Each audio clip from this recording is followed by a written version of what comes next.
In this experiment, we studied the effects of intraspecific competition between individuals at varying population densities. Intraspecific competition occurs among individuals of the same species and impacts individual and population size through density-dependent factors. Density-dependent factors include factors such as food availability, disease, predation, and other factors that regulate population growth and size.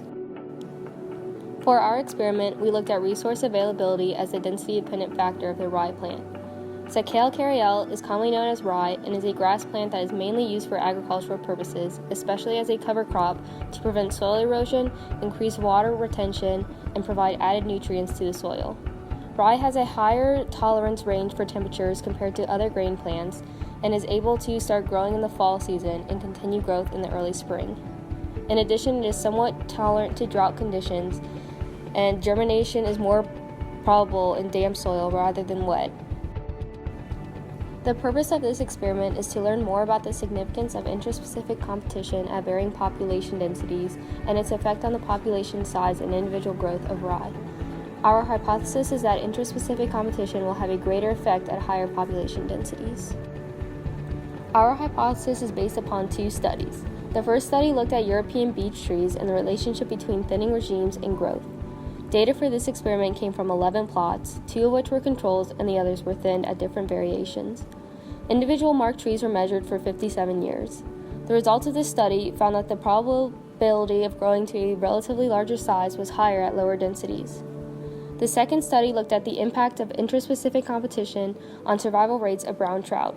In this experiment, researchers set up 3 tanks with different densities of trout. Initial body size and final body size was measured. The results of this experiment show that the trout with lower population densities were larger in size than the trout at larger population densities. First, we put potting soil in 35 10.5 by 10.5 centimeter pots. Then 1, 2, or 5 small holes were dug in each pot depending on which group they were placed in. 2 seeds were placed in each hole for redundancy.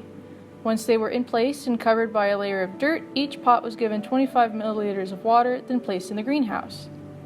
Every 3 days, we checked on the growing plants to measure them and give each pot 25 milliliters of water. If both seeds from a single hole germinated, the smaller of the two was weeded out.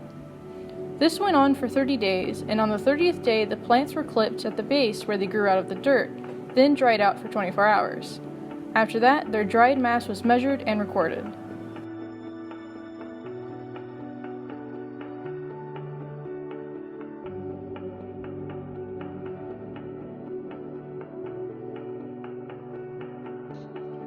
The data showed that the heights started to plateau at the end of the experiment, but Group 1 showed the highest average, while Groups 2 and 3 were closer together in height. There was more difference in the averages of the widths.